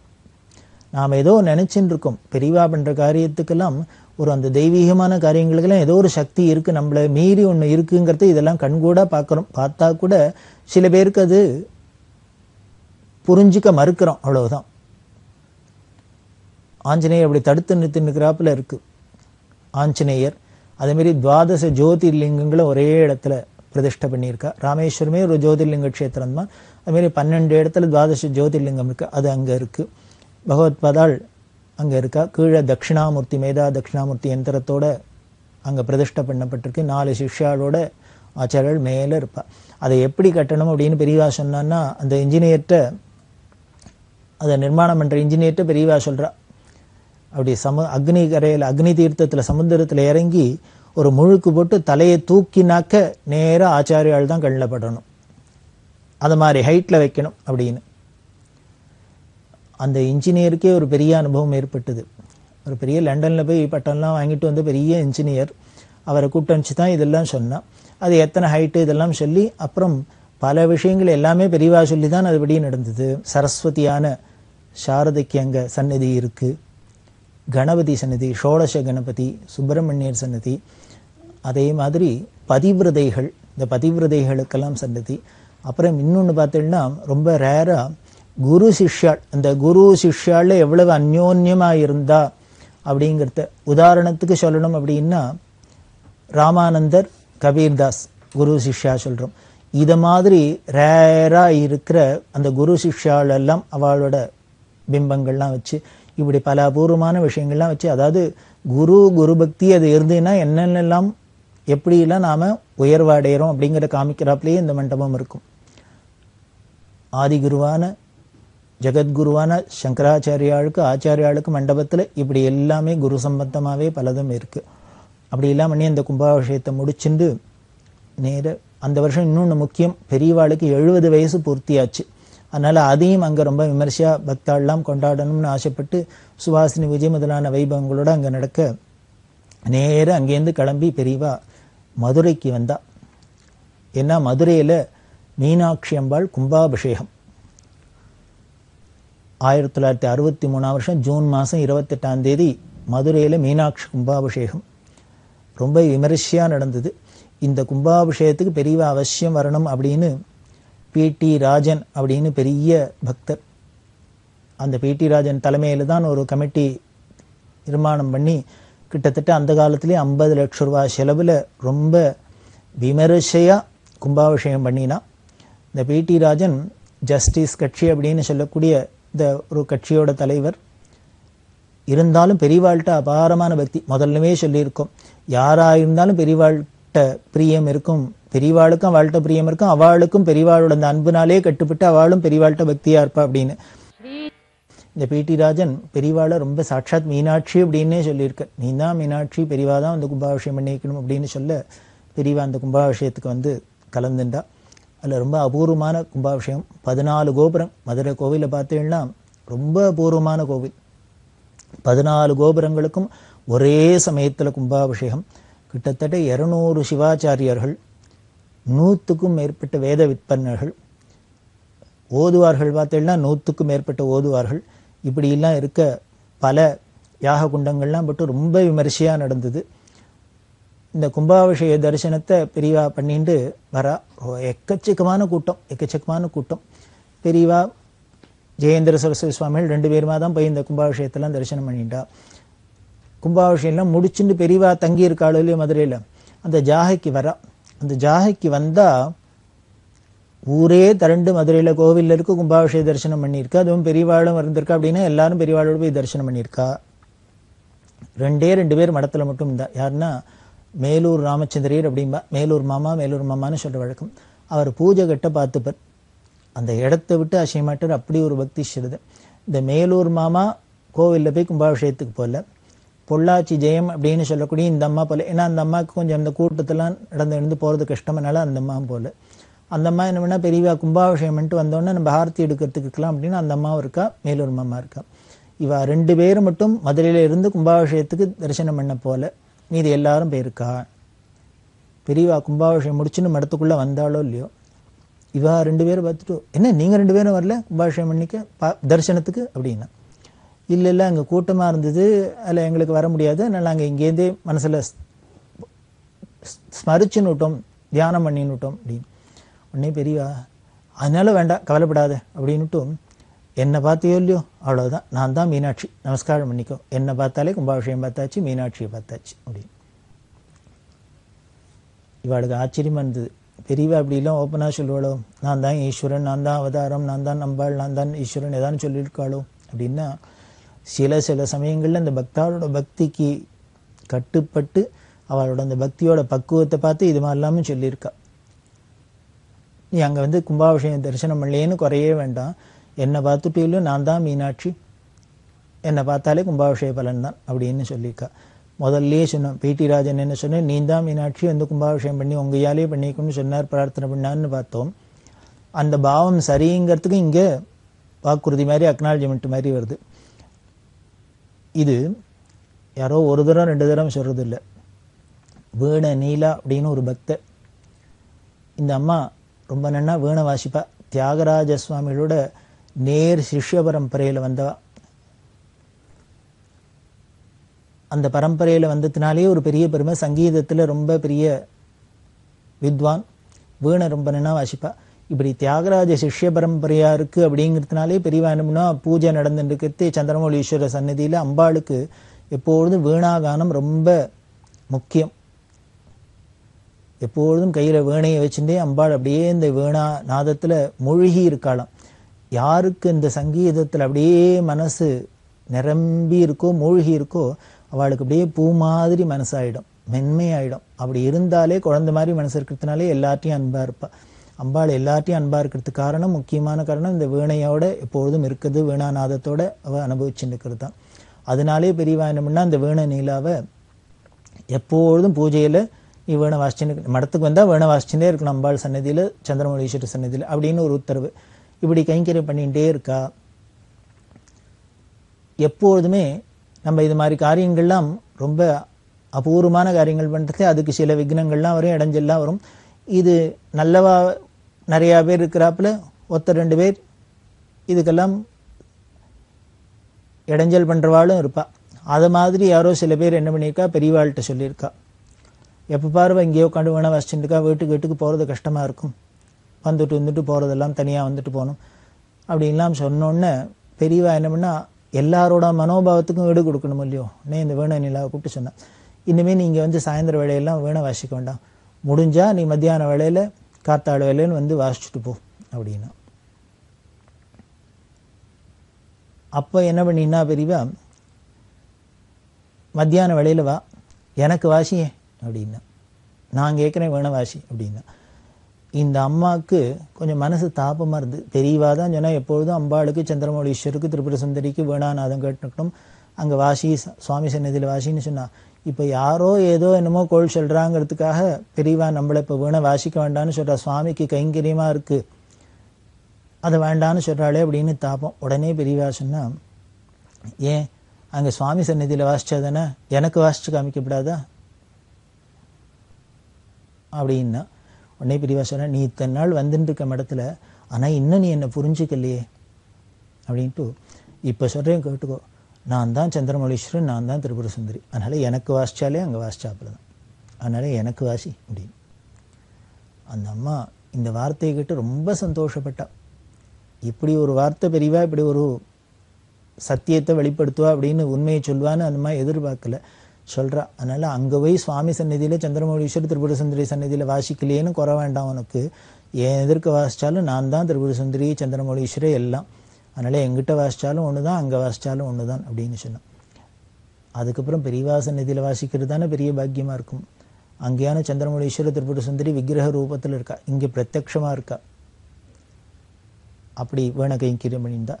இது இந்த அம்மாவுக்கு தான் ஈஸ்வரன் அம்பாள்னு சொன்னது. பிரதோஷம் வெங்கட்ராமையர் அப்படின்னு பரம பக்தர், பெரியவாளை சாட்சாத் பரமேஸ்வரனா வழிபட்டு பரமேஸ்வரனுக்கு உகந்த பிரதோஷ காலத்தில் பெரியவாளை போய் தரிசனம் பண்ணுறது அப்படின்லாம் வச்சுனதுனாலே அவருக்கு அந்த பெயர் வந்தது. அந்த பிரதோஷமாமா வீட்டில் பெரியவா பாதுகா இருக்குது, பெரியவா படம் வச்சுன்னு நித்தியம் பூஜை பண்ணுறோம். ருத்ர திரிசதியினால வில்வார்ச்சனை பண்ணுறது. பரமேஸ்வரனுக்கு வில்வம்ங்கிறது ரொம்ப முக்கியம். திருதளம் திரிகுணாகாரம் திரிநேத்திரஞ்ச திரியாயுஷம் திரிஜன்ம பாப சம்ஹாரம் ஏக வில்வம் சிவார்ப்பணம் அப்படின்னு சொல்லப்பட்டிருக்கு. ஒரு வில்வத்தை தூக்கி பரமேஸ்வரனுக்கு சிவார்ப்பணம்னு போட்டுட்டோம்னா அது என்ன பண்ணுறதான்னார், நம்மளோட 3 ஜென்மத்தை பாபத்தையும் போக்கிடுறது. அப்படின்னா ஒரு வில்வம் போட்டாலே நம்ம 3 ஜென்ம பாபம் போயிடுறதுன்னா, இனிமேல் அஷ்டோத்திரம்னு 108 வில்வத்தை தூக்கி போட்டோம்னா 108 × 3 அத்தனை ஜென்ம பாபம் போகிறது. அதே 1000 வில்வதளத்தினால சஹஸ்ரநாமம் பண்ணனா 1000 × 3 3000 ஜென்ம பாப்பம் போகிறது. லட்சார்ச்சனை பண்ணா கோடி அர்ச்சனை பண்ணா வில்வத்தினால பரமேஸ்வரனுக்கு எவ்வளவு பாப்பம் போகும் எல்லாரும் கற்பனை தான் பண்ணிக்கலாம். இன்னும் சொல்லப்போனா அத்தனை பாவம் நம்மளால பண்ணவே முடியாது. அப்படி பக்த சுலபன் அந்த பரமேஸ்வரனுக்கு பிரீத்தியான வில்வம். அந்த வில்வார்ச்சனை சாட்சாத் பிரத்யக்ஷ பரமேஸ்வரன் பெரியவாளுக்கு பண்ணணுங்கிறதுனால பிரதோஷமாமா என்ன பண்ணுவா, தனம் பெரியவா பாதுகைக்கு ருத்ர திரசதியினால வில்வார்ச்சனை பண்ற வழக்கம். அதே மாதிரி பெரியவாளை எப்போ தரிசனம் பண்ண காத்தால விஸ்வரூப தரிசனத்து போது வில்வ மாலை கட்டி பெரியவாளுக்கு அர்ப்பணம் பண்ணி, பெரியவா பிரத்யக்ஷ பரமேஸ்வரன் வாளுக்கு வில்லும், பெரியவாளுக்கு வில்வ மாலை கொடுக்கறது, வீட்டில் வில்வார்ச்சனை பண்றது அப்படின்னு ஒரு நியதி வச்சிருந்தா. ஒரு நாளைக்கு பெரியவா கேட்டா, அம்மா தினம் வில்வ மாலை கொடுக்குற, உனக்கு எங்கே இந்த வில்வம் கிடைக்கிறது, யாரு பிரச்சனை வந்து தரா அப்படின்னு. வேணும்னு ஒரு பக்தர் இருக்கார், அவர் தான் பிரச்சனை வந்து தர்றார் அப்படின்னு சொன்னார். எவ்வளவு பிரச்சனை வரும், நிறையா பிரச்சனை வரும். நிறையா பிரச்சனை வருவாங்கிற ஒரு மாலை தானே கொடுக்குற, மீதி என்ன பண்ணுவேன் அப்படின்னு. ஆற்றுல பெரியவா பாதுகா இருக்குது, பெரியவா திருவுருவ படம் இருக்குது, அதுக்கு திரிசதி அர்ச்சனை பண்ணுறேன் அப்படின்னு. ஓ அப்படியா, சரி. இதை மாமாவோட இப்படி பேசிகிட்டே இருக்கிட்டே பக்கத்தில் ஒரு அம்மா, அந்த அம்மா என்ன பண்ணா, நான் கூட அப்படித்தான் பண்ணுறேன் பெரியவா அப்படின்னா. உடனே பெரியவா அந்த அம்மாட்ட, நீ என்ன வர மாதிரியா பண்ணுறேன்? ஆமாம் அப்படின்னு. அந்த அம்மா ஒரு வில்லு மாலை கொடுத்துருக்கா, பெரியவா போட்டுருக்கா. நீ எங்கேருந்து பறிப்ப, உனக்கு யார் பறிக்கிறா அப்படின்னா. நான் ஏகாம்பரேஸ்வரர் கோவில்கிட்ட இருக்கேன், அங்கேருந்து பறிக்கிற வழக்கம். நீ எத்தனை பறிப்பேன்? நான் நிறையா பறிப்பேன். உடனே அந்த அம்மா சொன்னா, ஒரு மாலை இங்கே கொடுப்பேன், மாலையாக கட்டி மீதியை ஏகாம்பரேஸ்வருக்கு அர்ச்சனைக்கு கொடுப்பேன் அப்படின்னு. உடனே பெரியவா சிரிச்சுட்டு, இவர் தினம் நிறையா வில்லும் பறிச்சு ஒரு மாலை இங்கே எனக்கு கொடுக்குற, மீதியை ஆற்றுல என் படத்துக்கு என் பாதுகைக்கு அர்ச்சனை பண்ணுறார். நீ தினம் வில்லும் நிறையா பறிச்சு ஒரு மாலை இங்கே கொண்டு கொடுக்குறேன், மீதி ஏகாம்பரேஸ்வருக்கு அர்ச்சனை பண்ணுறேன். எங்கே பண்ணினா என்ன, எங்கே போட்டால் என்ன, எல்லாம் என் தலையில தான் வந்து விழுறது அப்படின்னு. இதுக்கு மேலேயே தான் தான் ஏகாம்பரேஸ்வரர், தான் தான் கச்சபேஸ்வரர், தான் தான் எந்த ஏகபில்வம் சியார்ப்பணம்னு எங்கே போட்டாலும் தன் தலையில தான் வந்து விழுறது அப்படின்னு பிரிவா சொல்கிறான்னா, பரமேஸ்வரன் ஈஸ்வரன் தான் தான்ங்கிறதுக்கு இதுக்கு மேலேயே நமக்கு உத்தரவாதம் வேணும். அப்படி பிரதோஷ மாமாவுக்கு தன்னோட ஈஸ்வரத்துவத்தை கன்ஃபார்ம் பண்ணினான். அதே மாதிரி இன்னொரு பக்தர் ஜோஷி, பாலகிருஷ்ண ஜோஷி அப்படின்னு இங்கே மெட்ராஸில் பாரிஸ் கார்னரில் இருந்தவர், பரம பக்தர். அவர் நகை வியாபாரம்லாம் பண்ணியிருந்தா, வைர வியாபாரம்லாம் பண்ணியிருந்தா. புதுப்பிரிவா ஜெயேந்திர சரஸ்வதி சுவாமிகள் துவாதச ஜோதிர்லிங்க க்ஷேத்திரத்துக்கு ஒரு யாத்திரை போய் எல்லாத்தையும் தரிசனம் பண்ணணும் அப்படின்னு ஆசைப்பட்டு கிளம்பினான். அப்போ என்ன பண்ணினா, அந்தந்த சுவாமிக்கு ஏதானும் காணிக்கை செலுத்தணுங்கிறதுக்காக தங்கத்தில் தாராபாத்திரம் பண்ணி 12 தாராபாத்திரம் பண்ணி எல்லா ஜோதிர்லிங்கத்திலையும் கொடுக்கணும் அப்படின்னு அவள் ஆசைப்பட்டு இந்த ஜோஷிகிட்ட பண்ணிட்டு வர சொன்னான். ஏன்னா பரமேஸ்வரனுக்கு அபிஷேக பிரியோ சிவகான, பரமேஸ்வரனுக்கு என்னென்ன எப்போ பாரு அபிஷேகம் பண்ணிட்டே இருக்கு, தலையில் தண்ணி கொட்டிகிட்டே இருக்கு அப்படின்னா என்ன, அவர் எப்பொழுதும் குளிர்ந்து இருப்பார்னு அர்த்தம். அவருக்கு பேரே என்ன சொல்கிறோம்னு ஆர்திர கபாலீஸ்வரர் அப்படிங்க, எப்பொழுதும் நினைஞ்சுட்டே இருப்பார். நம்ம சொல்கிறோம் இல்லையோ, அவர் உடம்பு மட்டுமா நினைஞ்சுட்டு இருக்கு, மனசு எப்பொழுதும் ஈரமான ஹிருதயம். ஆருத்ரா ஆருத்ரா ஆருத்ரா தரிசனம் அப்படிங்கிறவன், ஆருத்ரம் அப்படின்னாலே நனைஞ்சுட்டு இருக்கிறது பரமேஸ்வரனுக்கு. அதனால அபிஷேக பிரியம். அதனால தான் என்ன பண்ணா ஜெயேந்திர சரஸ்வதி சுவாமிகள் இந்த 12 தங்கத்தில் தாராபத்திரம் பண்ணி கொடுக்கணும்னு இந்த ஜோஷிகிட்ட சொல்ல, இந்த ஜோஷி என்ன பண்ண 13 பண்ணிட்டு வந்தார். கொண்டு மடத்தில் கொடுத்தார். அவள் புதுப்பிரிவா சொன்னா, பெரியவாள்கிட்ட இதை கொண்டு காமிச்சிட்டு விஷயத்தை சொல்லு அப்படின்னா, அவர் எடுத்துன்னு போய் புதுப்பிரிவா துவாதச ஜோதிர்லிங்க க்ஷேத்திர யாத்திரை பண்ண போகிறா. அங்கே எல்லா சுவாமிக்கும் ஒவ்வொன்று கொடுக்கணும்னு தாராபாத்திர தங்கத்தில் பண்ணிட்டு வச்சுன்னா பண்ணி வச்சிருக்குன்னு பெரியவா எண்ணி பார்த்துட்டு, துவாதச ஜோதிர்லிங்கம் 12 தானே, ஏன் 13 இருக்குன்னா. உடனே ஜோஷி சொன்னார், அது அவள் போகிற 12 ஜோதிர்லிங்கத்துக்கு இது இந்த 13 வச்சிருக்கிறது எனக்கு நான் பார்த்துட்டு இருக்கிற ஜோதிர்லிங்கம் எல்லாம் துவாதச ஜோதிர்லிங்கம் சேர்ந்தது பெரியவா தான். அதனால பெரியவாளுக்காக ஒன்று, மீதி மற்ற க்ஷேத்திரங்களுக்குள்ள பரமேஸ்வரனுக்கு அப்படின்னா. உடனே பெரிய, ஓ நானும் அதுவும் ஒன்று தாங்கிறதுனால எனக்கும் சேர்த்து பண்ணியிருக்கியாக்கும் அப்படின்ட்டு உடனே சிரிச்சுட்டு தங்கிட்ட கைங்கரம்ட்டு போய் உள்ளேருந்து கங்கையை எடுத்துன்னு வான்னா, கங்கையை கொண்டு சொல்லி இந்த தாராபாத்திரத்தை பிடிச்சிக்க சொல்லி அதில் கங்கையை ஊற்ற சொல்லி தானே எடுத்து கொடுத்து சொல்லுங்கோ அப்படின்னு பக்கத்தில் இருக்கிறவெல்லாம் சொல்ல சொல்லி, ஓம் நமோ பகவதே ருத்ராய நமஸ்தே ருத்ரமன்யவே அப்படின்னு ருத்ரத்தை ஸ்ரீருத்ரத்தை சொல்ல சொல்லி அந்த ருத்ரம் முழுக்கலும் சொல்லி தான் அந்த கங்கா தீர்த்தத்தினால இந்த தாராபாத்திரத்தினால அபிஷேகம் பண்ணிட்டு ஜோஷிகிட்ட சொல்கிறான், திருப்தியா அப்படின்னு. ஜோஷி துவாதச ஜோதிர்லிங்கத்தில் இருக்கிறது ஒன்று தான், பெரியவாளும் ஒன்று தான் அப்படின்னு அந்த பாவத்தில் 12ஓட 13 தாராபாத்திரம் பண்ணிட்டு வந்தா பெரியவா உடனேயே அதை அங்கீகரிக்கிறாப்புல என்ன பண்றான்னு தான் உடனே அதில் அபிஷேகம் பண்ணிட்டு தரிசனம் கொடுக்குறா. அப்படின்னா இதுதான் பெரியவா சாட்சாத் பரமேஸ்வரன் அப்படிங்கிறதுக்கு சாட்சி. இது இத்தனையும் எதுக்கு சொல்றேன் அப்படின்னா, இந்த மதுரை கும்பாபிஷேகத்தில் பிடி ராஜன் பெரியவாளை சாட்சாத் மீனாட்சின்னு பாவத்தில் கொண்டாடினத்துக்கும், அதே மாதிரி கும்பாபிஷேகம் முடிஞ்சு வந்தோன்னே இந்த மேலூர் மாமாக்கும் பொள்ளாச்சி மாமிக்கும் பெரியவா நான் தான் மீனாட்சி என்ன பார்த்துட்டியோல எல்லாம் போரும் அப்படின்னு சொன்னதுக்கும் எவ்வளவு தாத்பரியம் இருக்கு, எவ்வளவு சத்தியம் அப்படிங்கிறதுக்காக சொன்னேன். அதெல்லாம் முடிஞ்சு அந்த 1963 வருஷம் சாதுர்மாசியத்தை இந்த மதுரைக்கு பக்கத்திலேயே நாராயணபுரம்னு இருக்கு. இந்த நாராயணபுரத்தில் சாதுர்மாசியத்தை பண்ணினா ரொம்ப பிரசித்தமாக நடந்தது. அங்கேயும் இந்த ஆகம சில்ப சதஸ்லாம் நடந்தது. அதை முடிச்சுண்டு யாத்திரையை தொடர்ந்து அந்த வருஷம் நவராத்திரிக்காக பெரியவா திருச்சிராப்பள்ளிக்கு வந்தா. திருச்சிராப்பள்ளியில் வந்து பெரியவா ரொம்ப விமரிசையாக நவராத்திரி கொண்டாடுறா. அந்த நவராத்திரி இளம்போது ஆயிரக்கணக்கான ஜனங்களுக்கு அன்னதானம் முதலாளெல்லாம் பண்ணப்பட்டது. அந்த கமிட்டியெல்லாம் போட்டு ஏற்பாடு பண்ணியிருக்கா. அன்னதானம்னா ஆயிரக்கணக்கான ஜனங்களை வந்து சாப்பிட்டுட்டு போகிறது. கார்த்தால ஆரம்பித்தா சாயந்தரம் வரைக்கும் பந்தி போயிட்டே இருக்குது. அவளால் இந்த நிர்வாகத்தால் மேனேஜ் பண்ண முடியல. நிர்வாகம் பண்ணுறது கஷ்டமாக இருந்தது.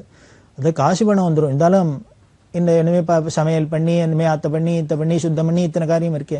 அதனால் பெரியவாள்கிட்ட வந்து பிரார்த்தனை பண்ணா. அத்தனை பேரும் கார்த்தால முதல் பந்தியில் சாப்பிட்றவர் சாயந்தரம் திருப்பி 11 மணிக்கு சாப்பிட்டுவோன்னா சாயந்தரம் 5 மணி வரைக்கும் பந்தி நடந்துக்கும். உடனே திருப்பி வந்துடுறா.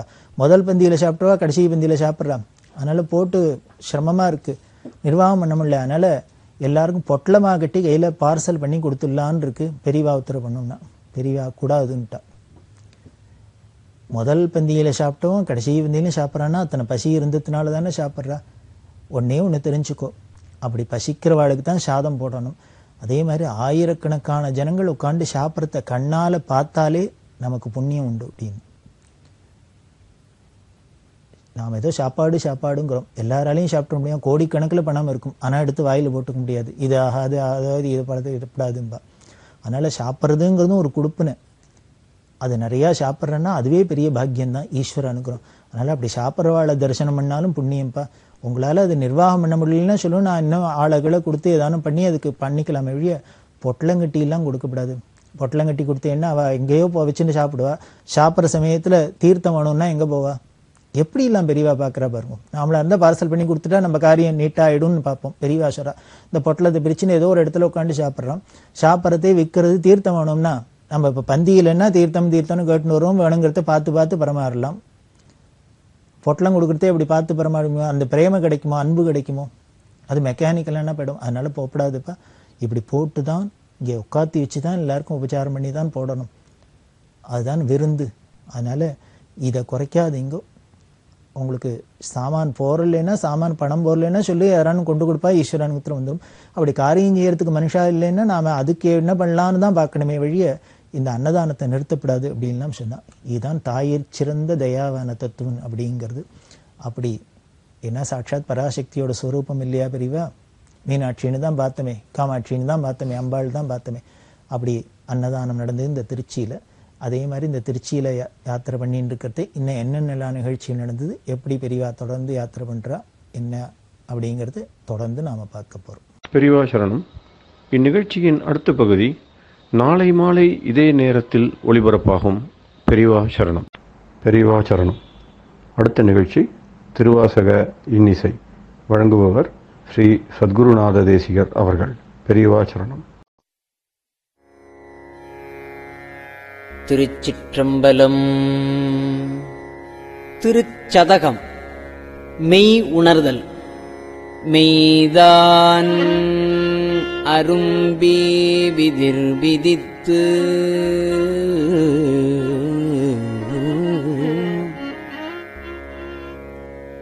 உன் விரையார் கழற்கு என் கைதான்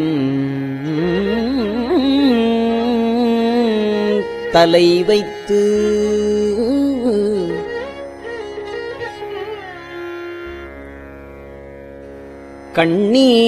கண்ணீர் ததும்பி வெதும்பி உள்ளம் பொய்தான் தவிர்ந்து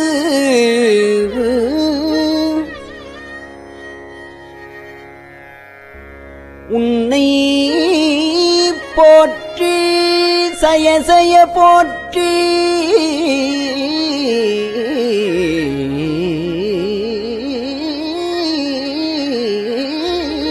என்னும் கைதான் நெகிழவிடேன் உடையாய் என்னை கண்டுகொள்ளே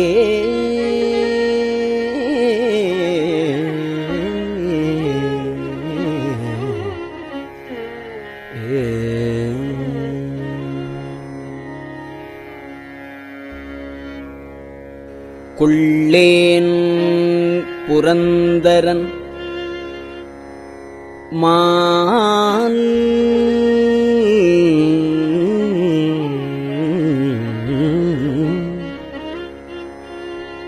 அயன் வாழ்வு குடிகடினும் நல்லேன் நினது அடியானொடு அல்லால்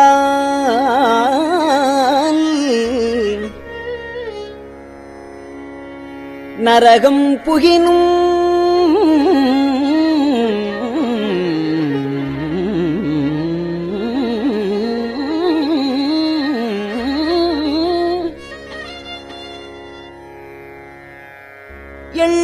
எள்ளேன் திருவருளாலே இருக்கப் பெறின் இறைவா உள்ளேன் எள்ளேன் திருவருளாலே இருக்கப் பெறின் இறைவா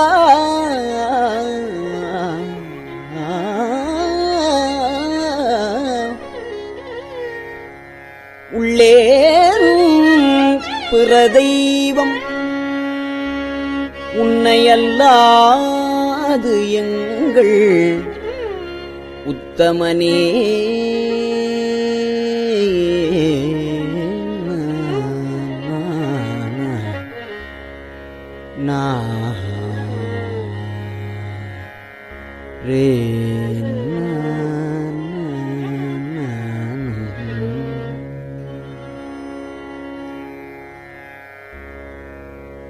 உத்தமன் அத்தன் உடையான் அடியே நினைந்து உருகி மத்த மனத்தொடு மால் இவன் என்ன மனநினைவில் ஒத்தன ஒத்தன சொல்லிட ஊரூர் திரிந்து எவரும்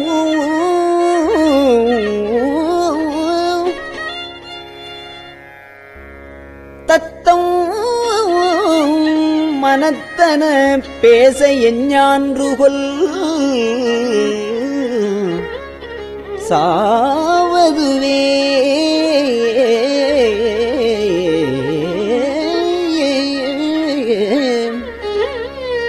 சாவ முன்னாள் தக்கன் வேள்வி தகர்த்தின்று நஞ்சம் அஞ்சி ஆவ எந்தாய் என்று அவிதாவிடும் நம் அவரவரே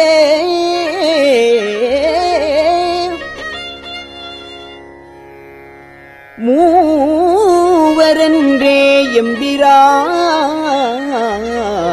எம்பிரானொடும் எண்ணி விண்ணாண்டு மண்மேல் எம்பிரானொடும் எண்ணி விண்ணாண்டு மண்மேல் தேவரென்றே இருமாந்து என்ன பாவம் திரிதவரே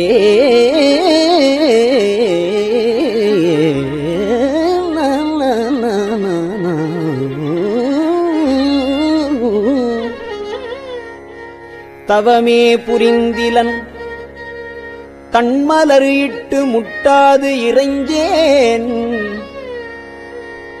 அவமே பிறந்த அருவினையேன்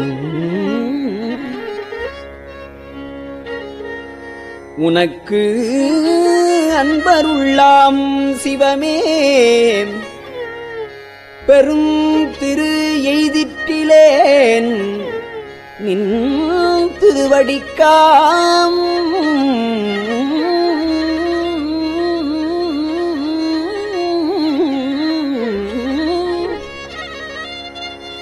நின் திருவடிக்காம் பவமே அருளுகண்டாய் அடியேற்கு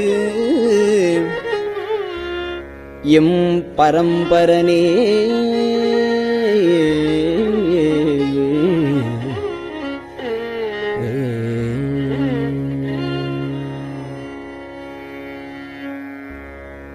பரந்து பல்லாய் மலர் இட்டு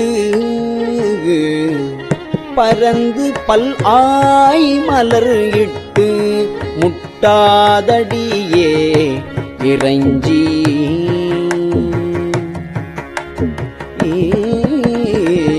பரந்து பல்லாய் மலர் இட்டு முட்டாது அடியே இறைஞ்சி இறந்த எல்லாம் எமக்கே பெறலாம் என்னும் அன்பருள்ளம் கரந்து நில்லா கள்வனே கரந்து நில்லா கள்வனே நின்றன் வார்கழற்கு அன்பனுக்கு நிரந்தரமாய் அருளாய் நிரந்தரமாய் அருளாய் நின்னை ஏத்த முழுவதுமே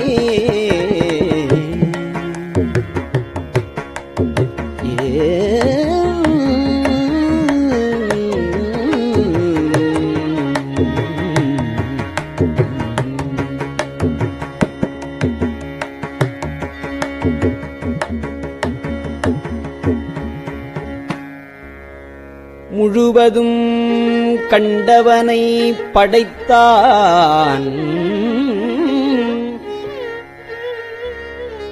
முடிசாய்த்து முன்னாள் செழுமலர் கொண்டு ஏங்கும்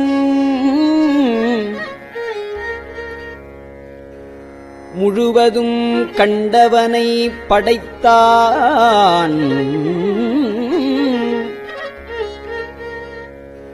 முடிசாய்த்து முன்னாள் செழுமலர் கொண்டு எங்கும் தேட அப்பாலன் இப்பால் எம்பிரான்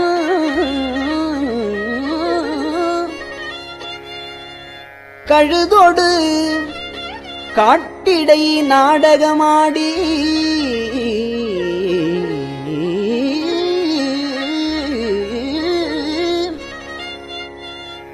கதியிலியாய் உழுவையின் தோலுடுத்து உன்மத்தம் மேல் கொண்டு உழிதருமே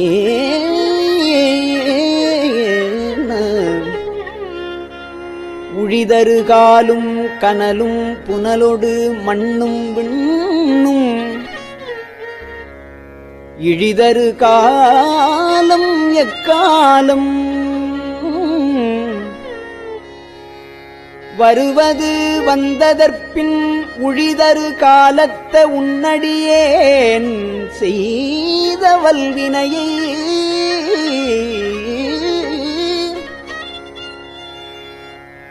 கழிதரு காலமும் மாயவை காத்து எம்மை காப்பவனே பவன் எம்பிரான்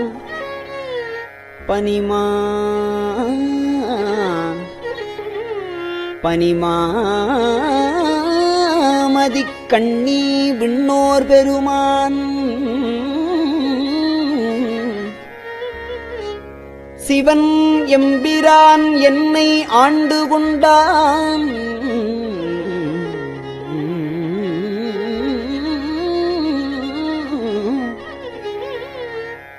என் சிறுமை கண்டும் அவன் எம்பிரான்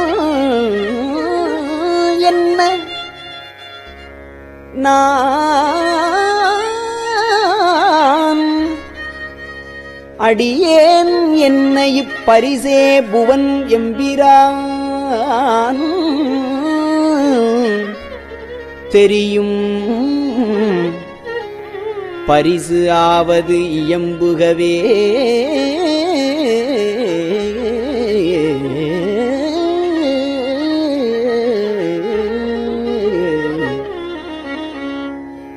புகவே தகேன் உனக்கு புகவே தகேன் உனக்கு அன்பருள் யான் என் பொல்லாமணியே புகவே தகேன் உனக்கு அன்பருள் யான் என் பொல்லாமணியே தகவே என்னை உனக்கு ஆட்கொண்ட தன்மை எப்புண்மையரை மிகவே உயர்த்தி விண்ணோரை பணித்தி அண்ணாமுதே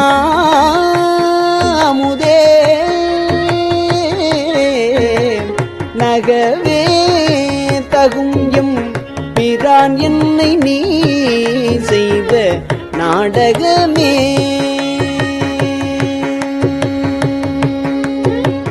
நகவே தகும் எம்பிரான் என்னை நீ செய்த நாடகமே.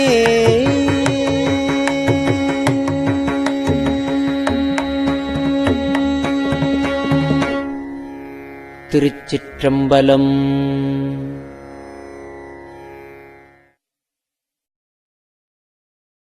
பெரியவா சரணம்.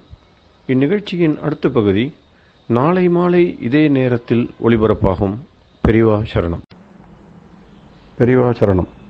பெரியவா வானொலியின் இன்றைய நிகழ்ச்சிகளின் நிறைவாக திருப்பொன்னூசல் வழங்குபவர் சத்குருநாத தேசிகர் அவர்கள். பெரியவா சரணம். திருச்சிற்றம்பலம். திருப்பொன்னூசல். கோலவரை குடுமி வந்து குவலயத்து சால அமுதுண்டு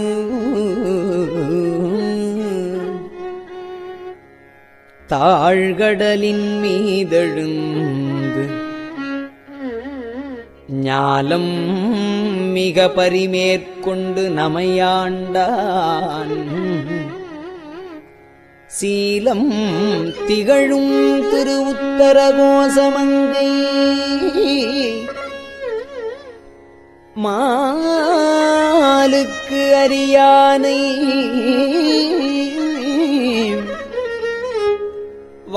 வாயார நாம் பாடி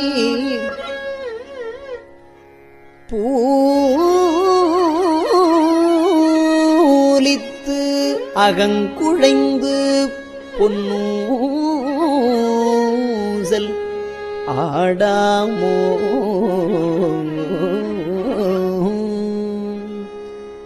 திருச்சிற்றம்பலம்.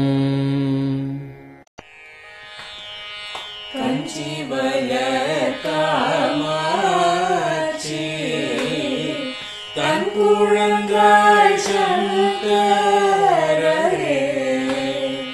கஞ்சி வளர் காமாட்சி தன் குழந்தாய் சங்கரரே சோமசேகரரே உறங்கிடுவீர்களே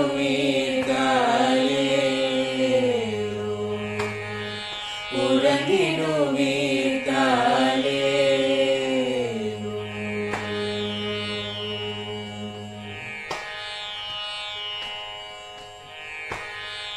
ஆதிகுரு சங்கரராய் அன்றொரு நாள் வந்தவரே 68 பீட்டபதி காலே ஏழுலகும் பூப்பவரே காப்பவரே கடப்பவரே எல்லோர்க்கும் அருள்பவரே உறங்கிடுவீர்களே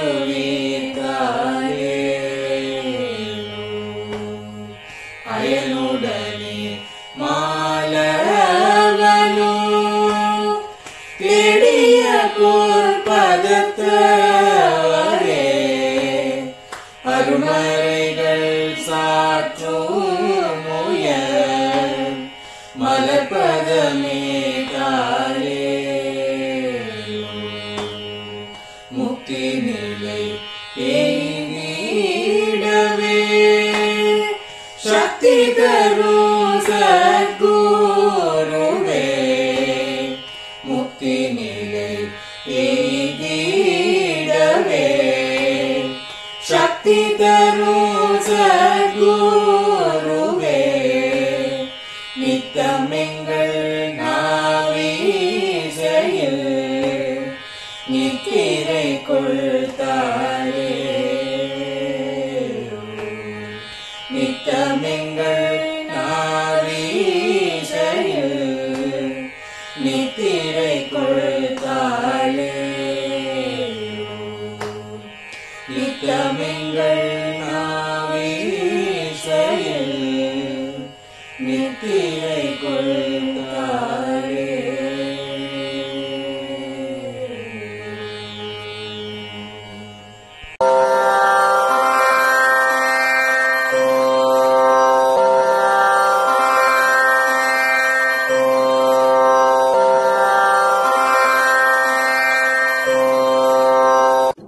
பெரியவா சரணம். பெரியவா வானொலியின் மாலை நிகழ்ச்சிகள் இத்துடன் நிறைவடைகின்றன. எமது அடுத்த ஒளிபரப்பு நாளை காலை இந்திய நேரப்படி 6 மணிக்கு துவங்கும். பெரியவா சரணம்.